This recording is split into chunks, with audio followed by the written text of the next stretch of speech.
This is Unfragmented, inspired by Colossians. For by him were all things created, that are in heaven and that are in earth, visible and invisible, whether they be thrones or dominions or principalities or powers. All things were created by him and for him. And he is before all things, and by him all things consist. Join our book club as we pursue a more consistent Christian life. All right, welcome to Unfragmented, where Lee Bortons and I explore the cohesion of things believed with things done. Today is Thursday, June 22nd, 2023. I'm Kevin Novak, and Lee Bortons is our co-host, and we have Christine Berry as our producer. And we're still talking about Melvin Tinker's book. This is That Hideous Strength, a deeper look at how the West was lost. This book, of course, is about cultural Marxism, and you can go to Lee Bortons' YouTube channel. I encourage you to do that to view the past book clubs to get up to speed on what we've been talking about and what we talked about in previous months in different books. And then you can also go to leebortons.com to see the other book clubs that are available, and then the other books that we'll be reading coming up here by the end of the year. And then if you could, please share the previous book clubs with others so that they too can learn what we're doing here, especially about this book here, which is so very important. Lee, I do want to ask an opening question, but it's how are you doing? How are you doing today? I'm good. It's good to be here with you guys. Yeah, and we're going to be talking about chapters 5 and 6. It's okay that we jump around, which we usually do, but we're going to try and focus on chapters 5 and 6 this week. Mm-hmm. So chapter 5, Barbarians Through the Gates, and then chapter 6, Bringing Down Babel. And I did want to ask initially, this is just something that I've been meaning to ask people, and I try to I've got a pile of notes sitting around, and I thought, this would be a good one to post to the book club and to our participants. But on page 61, which of course precedes chapter 5, but on page 61, if you recall, there's mention about how the left does not criticize anyone on the left. So they're talking here about cultural Marxism and implementation of it. The first component is positive tolerance. This is about banding together all the left forces. So we have critical theorists, radical feminists, classical Marxists, and so on. They're not to criticize each other's positions. And by the way, if I might interject, they make an exception here about Nazism, which I have always contended is on the left, not on the right. But they hear the author rightly points out that they try to pin that on us. But that's on the left. But I'm curious what everyone thinks about how we do things on the right. It does seem like sometimes we're like a circular firing squad, as they say. and I really am curious about this, because on the right, we're supposed to deal, if we're talking about the Bible, we're supposed to deal with each other and go to each other directly in Matthew 18 and talk about, at least address false theology and so on, and not everyone on the right is a Christian, but I am really curious about everyone thinks about how this could play out, and really, are we supposed to do that on the right, and that is not criticize people on the right? Any ideas or thoughts about that? I mean, I know I find it super difficult, even just personally, because, and maybe that's why the conservatives don't do so well. We actually care about our principles. And we care about our principles because we love freedom and we love humanity and we love God's creation. And so it's almost too hard to compromise on those, even when maybe it would be pragmatically helpful in a short run in order to get what we feel like would be the right thing in a long run. But I think that he speaks to that later at the end of chapter 6, and we can talk about that more. And I know today I have something has come up in our business, and it's a really wonderful potential partnership. And it seems the differences seem minor, but the differences are such that it's a slippery slope if we go the one direction versus the other, and sometimes the partners don't see it. And then I know, like, we're really having a hard time with school choice, right? People get mad at me because I'm not supporting school choice, and I can't do it because I see its ultimate consequences. So, also it's semantics. There already is school choice. And it's like they don't know that school choice exists. So they're making up this thing because they can't see what's already there. So I don't know. I don't have any good answers. Michelle, how do you deal with that? Well, on the case of school choice, I think they equate school choice with money. Really, if I'm not going to go into a state-run school and I'm paying my taxes, then I feel as though I should get the money that I have paid as part of the collective. But I feel like on the right, they compromise too much.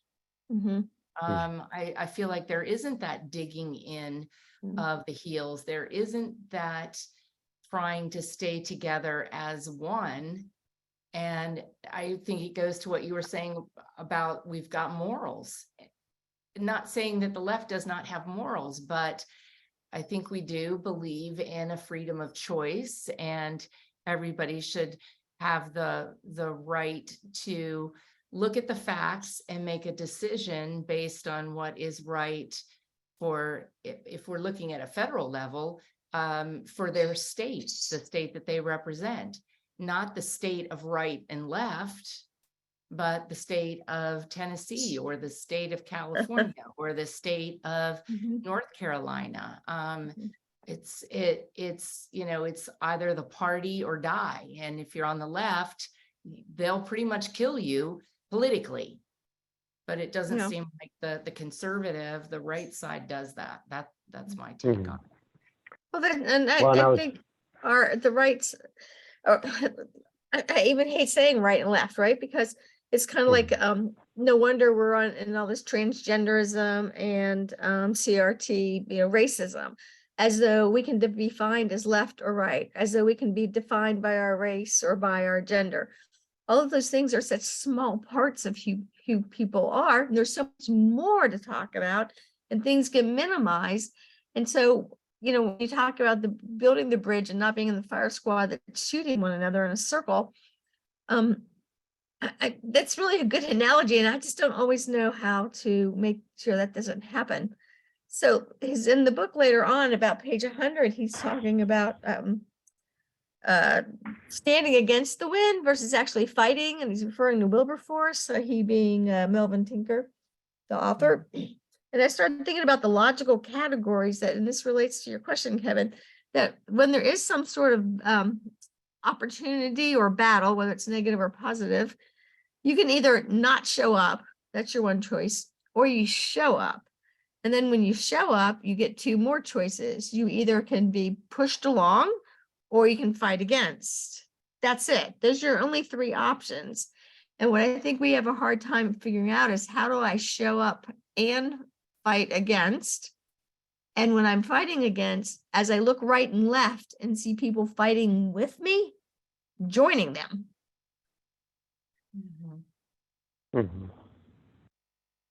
Well, what about though in the situation, like we kind of touched on this a couple of weeks ago when we were talking about, I think I had brought up how I sensed some pushback on the transgender issue, and I think Nicole had pointed out a group of homosexuals that's actually pushing back on it.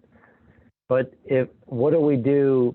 And I'm asking, I'm not going to claim I have all the answers, but what do we do in that situation where there's someone like a homosexual group that is pushing back on a particular issue, and we look over and see them on our side, but boy, are they also on the wrong side? I'm not going to say that I know exactly how to handle that. Yeah. That's a tough one.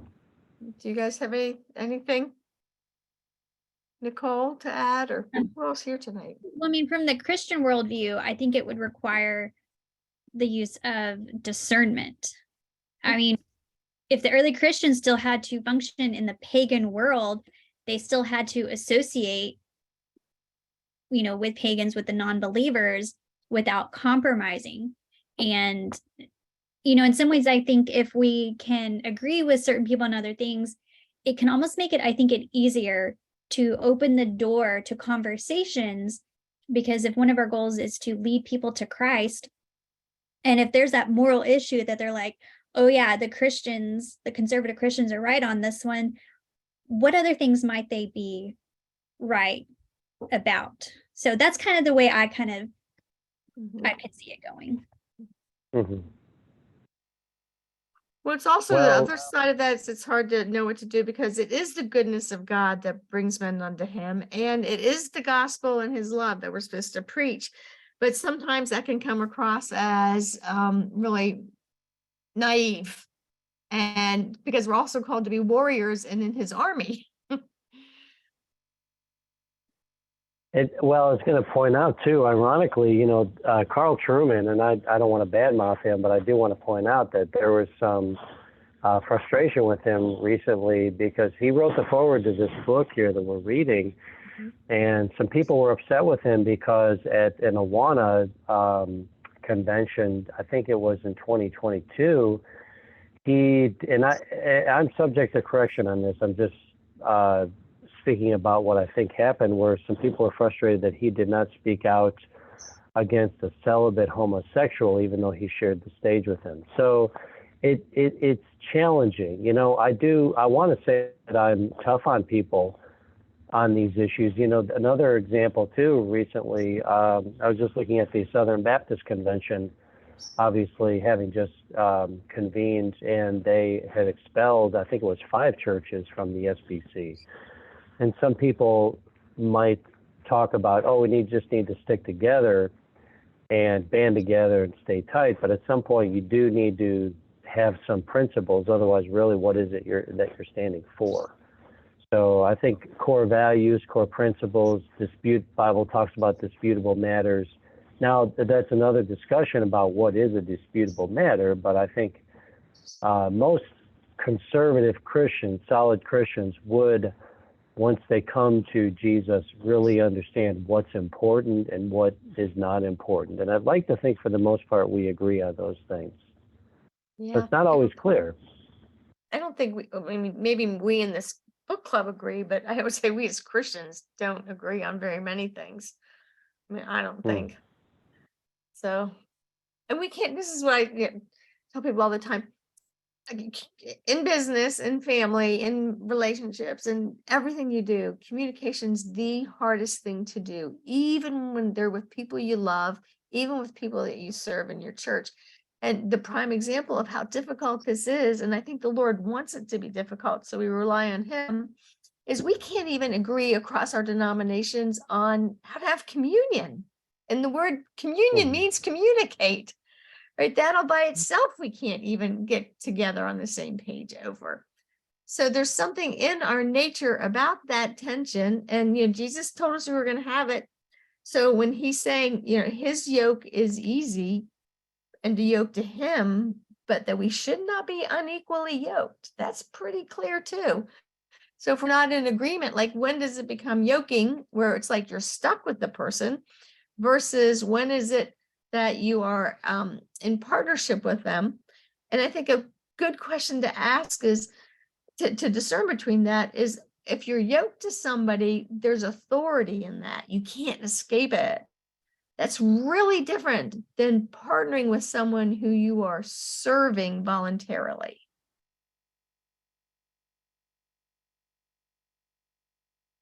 So being yoked to someone, that would probably be an example that would be marriage, right? And then serving with someone voluntarily might be more of a contractual situation, say between businesses or even people.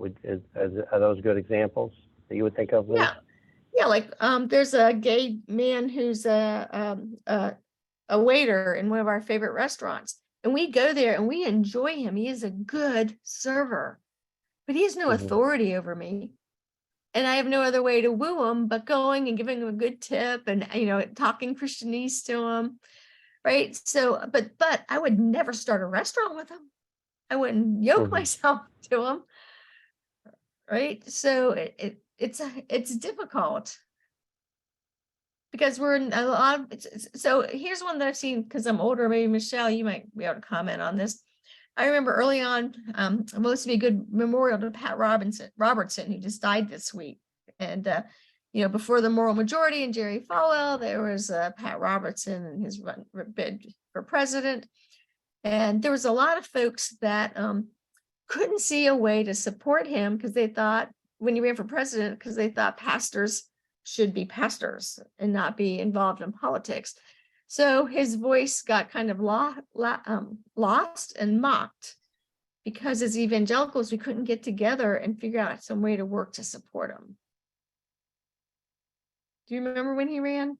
Yeah, I do. And it ended up being, if I remember correctly, mudslinging, and the fact that because he was a man of the cloth, how could he represent everybody? Because his values were not the same as our values. And I mean, you brought up a really good point about that yoking. As a president, is he going to have, or is the potential candidate going to have the best interest for the country? It's not. Yeah, I mean, we yoke ourselves to unbiblical leaders all the time through our politics. And I would think though that obviously this is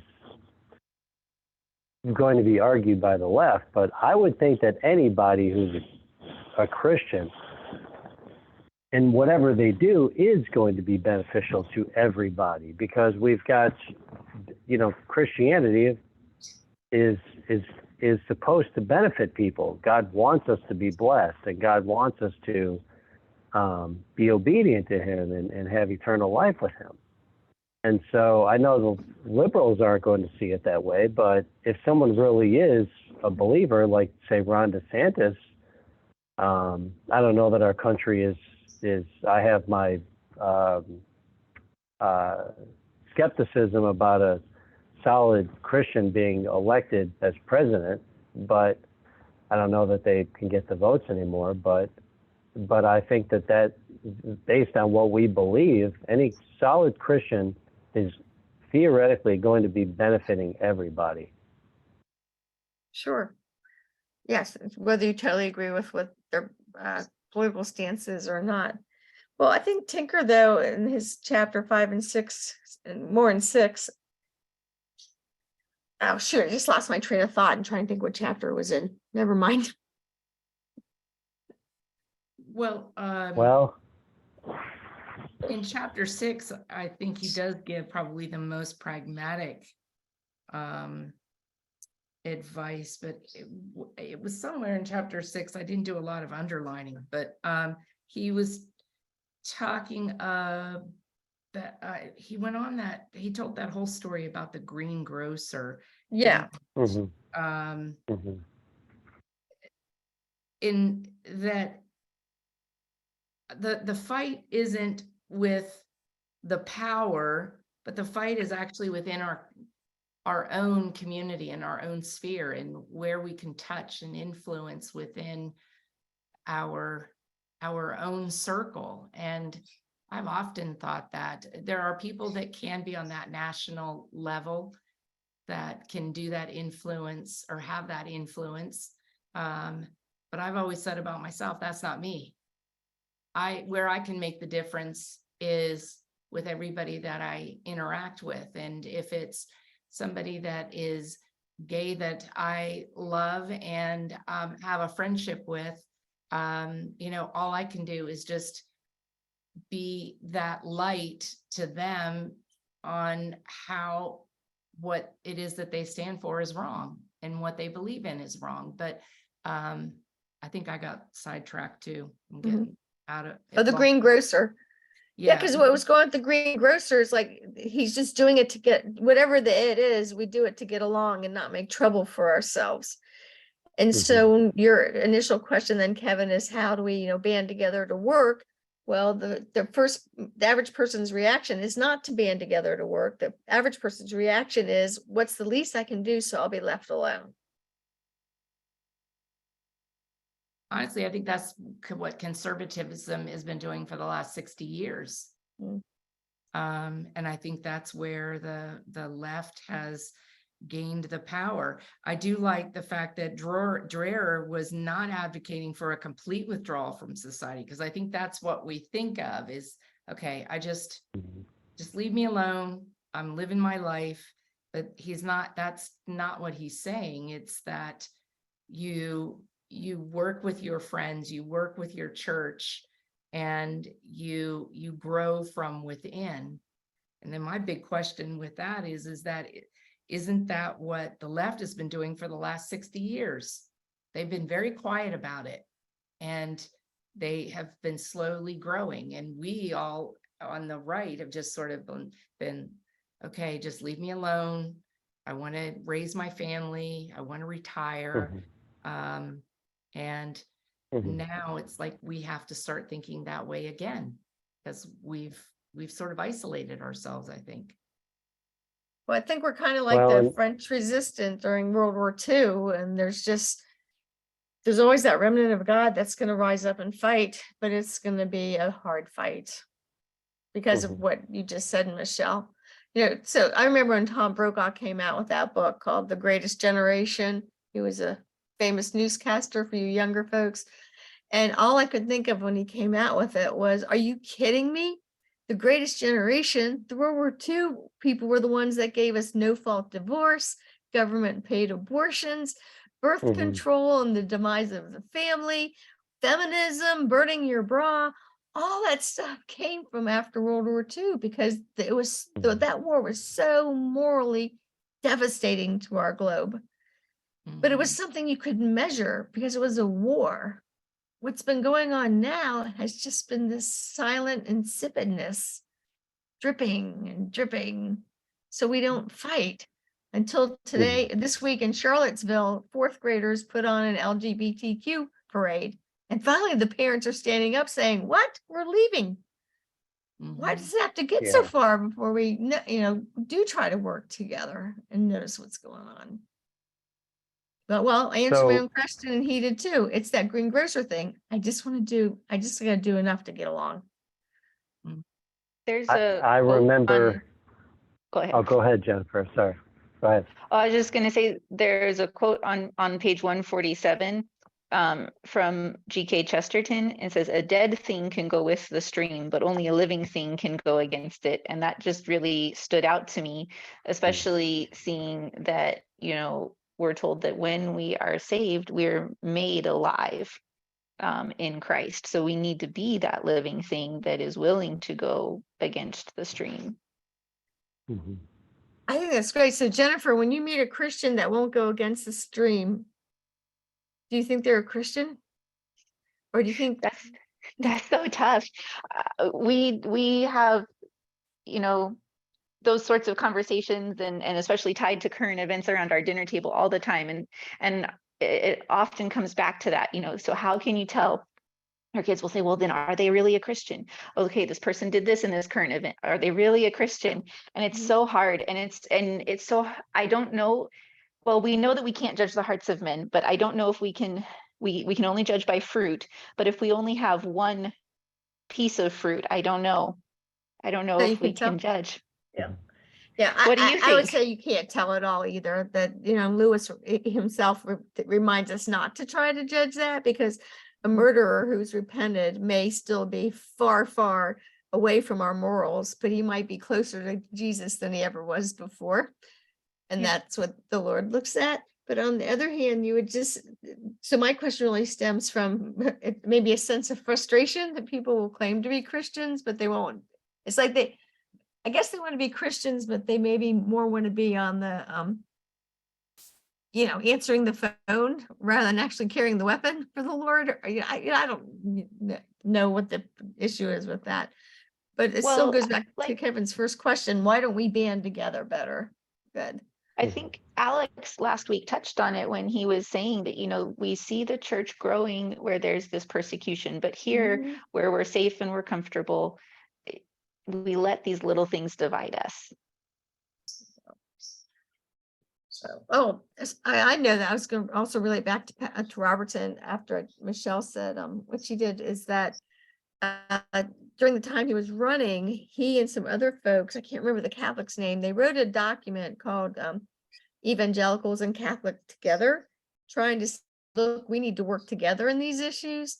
Boy, was that met with resistance. How in the world could an evangelical work with a Catholic? There's no way a Catholic could be a Christian, was kind of the cultural response to that. And now that is, to me, something that I see in really positive way, that anybody who's at all Orthodox Catholic, Big O Orthodox Church, or Protestant, we're working together for the first time in my 60 years. Mhm. Yeah. Well, Leah, I was just thinking as you were talking about that, it had dawned on me. I mean, we look back at the framers and we think, oh, they were all like-minded. They were not all like-minded. I'm not going to say they were, a large percentage of them were Catholic, but some of them were deists. I think most of them were Christians, despite what some people might say. But yeah, they were not all like-minded. And I think that's a good example of working together. Yeah, I did they had a want bigger purpose than themselves. They saw their whatever moral convictions they had as this source of strength for what they were doing, even though it might have differed. Yeah. I'm just thinking back to like how, they met in Annapolis, which was in a Catholic state. That was our first capital in the United States. And the majority of them were Protestants. There were some Catholics, like I said, there were some deists. There was some Unitarians, right? There's all kinds of folks as part of that. And so I've always thought it was a miracle and that is what the miracle of our founding is that they actually got along. And they got along through great debate and through conversation. It wasn't this grandstanding, it wasn't demonstrations, it wasn't social media. These were men that had long, hard talks with each other, and letters back and forth, and sending people across the pond. And it's so totally different now, where I think they really were looking for the good of all man, not just for themselves. Well, yeah, they were willing to die for what they believed, and if nothing else, they certainly lost their money for what they believed. And yeah, that's the other thing, is material wealth. Boy, is that about to be jerked out from underneath of us. I'm trying to remember back at the beginning, where did it actually define what the hideous strength is? There was a definition on the first 20 pages somewhere. Anybody remember? Definition, advertising. Oh, let's see. it might be on page 18. Yeah, it's around there. Bottom of page 18, the first story, that Hideous Strength, was written by C.S. Lewis over 70 years ago. That's not necessarily a definition, but No, I think it's on the next page somewhere. He just says, I'll argue that the gender agenda is a hideous strength. And then we went on to talk about how things like abortion and mothers and fathers not knowing their role, there's all kinds of hideous strengths. But I was just trying to relate it back to your question. Is that one of the hideous strengths, is that we can't get along? yeah, and I think I'm willing to get along with other groups. I suppose, and this is circular, this is begging the question, but then it comes down to, well, what are my litmus tests? Because if I say, well, these are my core values, if you don't, homosexuality is a big thing for me. Abortion is a big thing for me.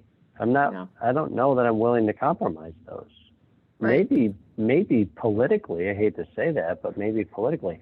I will say this, I don't remember who wrote it, but I was talking to someone recently oh, was that when I was in Chicago a couple of weeks ago, I was talking to a gentleman who seemed to be a believer and seemed like he was a conservative. But I pointed out to him that, because he got, and it's okay, but he got into a conversation about like kind of left versus right and, oh, the public schools, this and that. But I pointed out to him, we're not at the point in our society where we're dealing with conservatives versus liberals. I couldn't remember who I saw write about this recently. It might have been Newt Gingrich, but someone pointed out rightly, we're dealing with, like we're reading here, we're dealing with here in America, the people versus authoritarians. That's where we are. We're not at the point where we need to deal with liberals because, we're looking at, this might sound like a non sequitur, but I was also reading an article today. It was a link through Real Clear Politics about boycotts. And boycotts are fine. I have no problem with boycotts, conservative boycotts. But they are, gosh, I kind of lost my train of thought. But I was, that's okay, you can laugh at me. Yeah, So we're all tired tonight. yeah, we're all tired. So I was just trying to point out, like, to this man that I was talking to in Chicago, like we're dealing with, my point. Okay, the boycott matters to my point here because leftists, and I'm distinguishing a leftist from a liberal. A leftist doesn't care about boycotts. They don't. That's why CNN doesn't care about profits. MSNBC does not care about profits. They don't care. They're not interested in what people think. It's for the same reason that leftists don't care about elections. Or someone who's a leftist going before Congress, they look at the Congress with disdain. They don't care what the people think. And because we walk around as Christians, we don't understand that. That's foreign to us. We're not understanding the opposition, because we're projecting on them. Oh, I wouldn't do that, therefore they wouldn't do it. But the point here is that we need to understand what the battle is. We've got a top-heavy group of people here in Washington, D.C. mainly, and some elitists, like Alex had talked about, Alex Newman. And those people are Marxists, they're authoritarians, they don't care. And that's why Melvin Tinker throughout the book talks about power. He doesn't talk about authority. There's a distinction between authority and power. But we need to understand that the battle now is between a top-heavy group of people in Washington, D.C., and that, I guess, ultimately my point is, that's why it behooves us to work with other groups. Because the leftists are all about, they gang up on this because they hate Christ. It's very easy for them. It's like Chuck Colson wrote in one of his books, you got all the worldviews warring against Christianity, and that's true, because they hate Christ.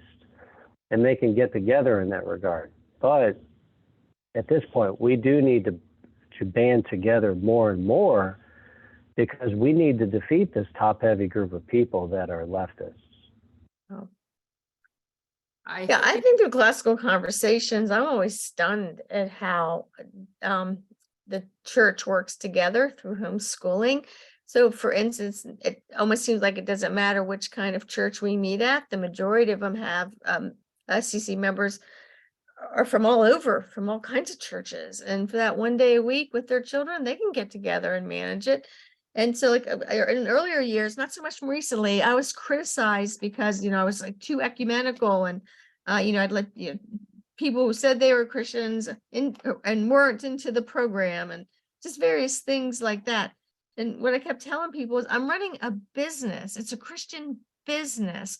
The things that I let go on in my business are not the same things that would go on in the church I joined. My church is where my dogma is. My church is where I get strength from for everything, so that then I can go run my business and deal with the people who aren't quite the same as I am, because I thought tolerance was a Christian trait. And we don't have to be tolerant anymore of folks, and yet still be different from them. So, I mean, I'm happy to say to my friends who are at churches with the female pastor, why are you doing that? But I'm still going to show up at CC and let them in with me, right? Mhm. Well, and I think that's good because see that's exactly what we need to do. Where, especially with like Christian education infrastructure, where we have not necessarily buildings, but just meeting places and including buildings where we have our Christian worldview. We're going to teach that. That's not up for debate, but we are going to invite. We would even invite non-Christians in. That's what we want to do. That's what we want. And you know, there might be some challenges with that. We had some challenges with that when I ran a homeschool group. But you deal with those. But that's exactly what you want is, you know, and I point this out to people who say, well, I can go into a public school and espouse my Christianity and be salt and light. Well, even if that were the case, which I don't think it is, but even if that were the case, couldn't you be better salt and light in your own business that has a Christ-centered approach where you have zero restrictions? Of course you could. Mm-hmm. And so I think that's what we want. We want the shopkeeper to put a cross, or it's okay if you don't put a cross up, but something to invite people and say, you're welcome. But when you come in here, I'm going to be tolerant of you, but just know that, you know, at some point we're probably going to have a friendly conversation about Jesus. Mm-hmm. Yeah. Mhm. Well, all of us are old enough to have lived through 9/11 and its aftermath. And I can remember, like I grew up knowing, before I was even a Christian, I grew up knowing that the three monotheistic religions were Judaism, Christianity, and Muslims. That they all believed there was one God. They didn't believe much else necessarily the same, and from my perspective at that point, but they did believe in one God. And then I became a Christian and realized that as a Christian, I was grafted into the Jewish family and faith, and I was actually both.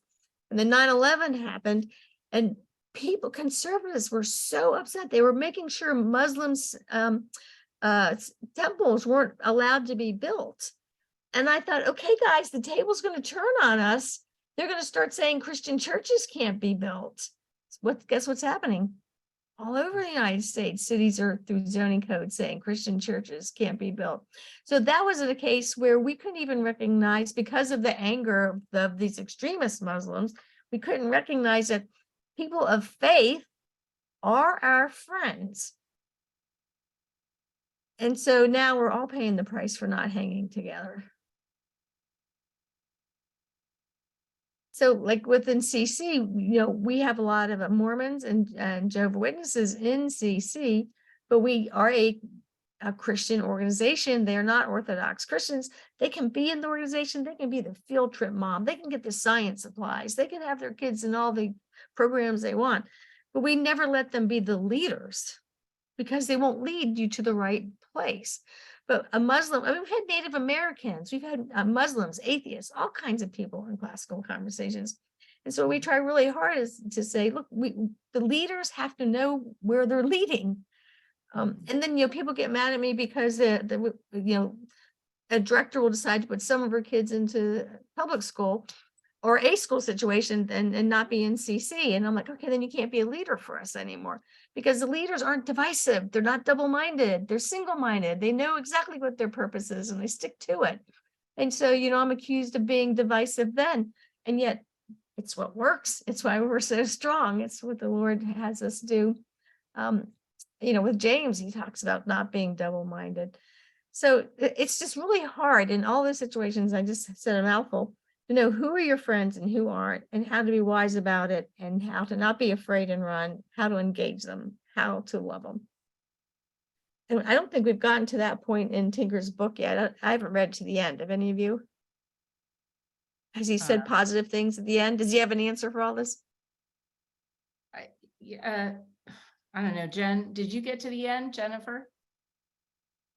I read all the chapters. The only thing I haven't read yet is the postscript.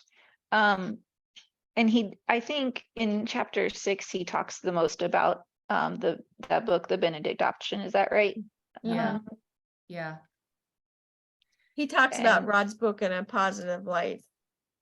Yes. Yeah.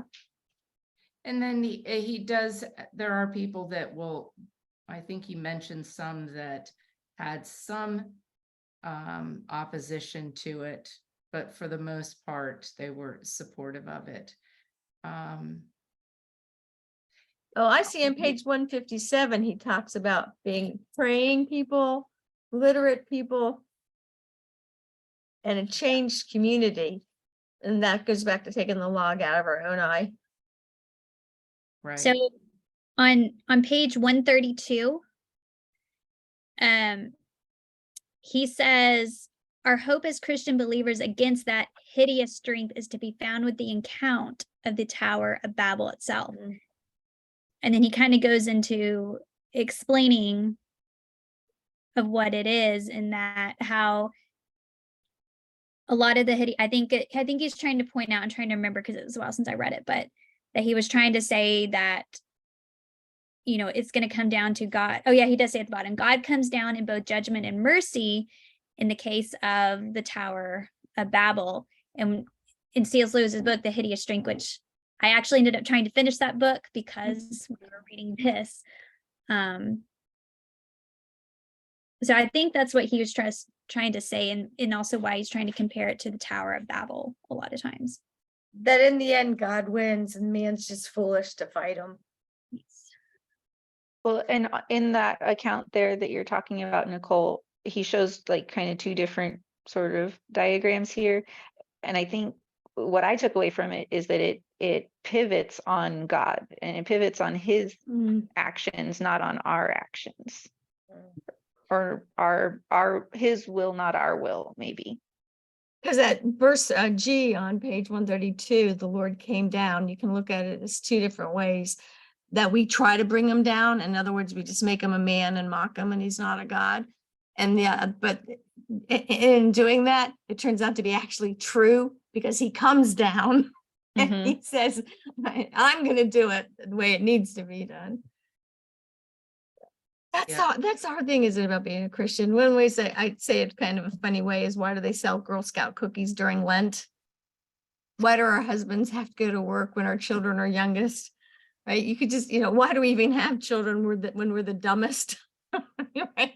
Just different things, that we're in this constant paradox. And that's because he wants us to rely on him, because he is going to come down and be with us. And he has. Well, that's why I waited till I was 44 to have my twins, because I knew before then that was my dumbest. At least now I can recognize my stupidity and ask for forgiveness. Will you please forgive me? Or say, I'm sorry, will you please forgive me? But That's funny. On page 133 in my book, he talks about that wrap up of those two ways of the reflection. I think he called it reflection and what's the other word? But anyway, he says it is where was it? He talks about this power and hold on, I just had it. Yeah, take your time. Is it on the next page? Yeah, it is.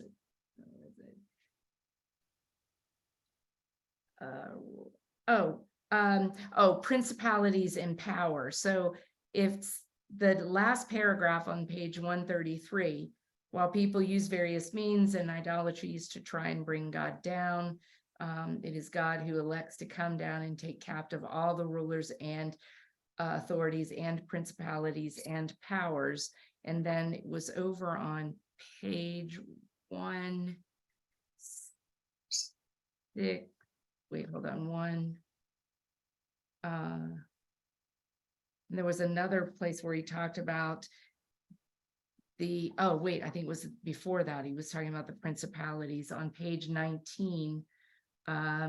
He said, right after he talked about the transgender issue, the gender agenda that you talked about, Kevin, I shall argue that this is a hideous strength, a particular manifestation of the principalities and powers seeking to dethrone God and destroy man, in which the Tower of Babel episode is one of the earlier expressions of the corporate rebellion and arrogance, which sets itself against the Creator and his creation. So I was wondering if that it wasn't part of his definition of the hideous strength. It's that it's this manifestation of the principalities and powers to dethrone God and destroy man. Yeah. Yeah, because if we dethrone him, we destroy ourselves. In the same breath, he says that a little bit later Mhm. somewhere. Well, and I think that's what we're seeing going on now with whether it's the lesbian kids in fourth grade, or it's stuff with Hunter Biden and just being an arrogant thief and just different things. It's just there's this just arrogance that we don't need God, and so we're getting just Mhm. we're getting what we deserve, I guess. But I do think we need to band together. I do think that we need to come off our high and mighty horse of, well, you're Catholic. I can't partner with you because you're Catholic. Is that going to bed with the devil? I don't know. Yeah. Well, and they just using that as an example. What you're really trying to say is how do we identify our first who really are brothers and sisters in Christ, and then secondly, who's close,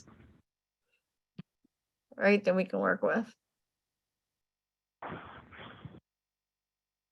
We're not going to answer this tonight. The church has been trying to figure this out for 2,000 years. I know. So we've got 1 week left.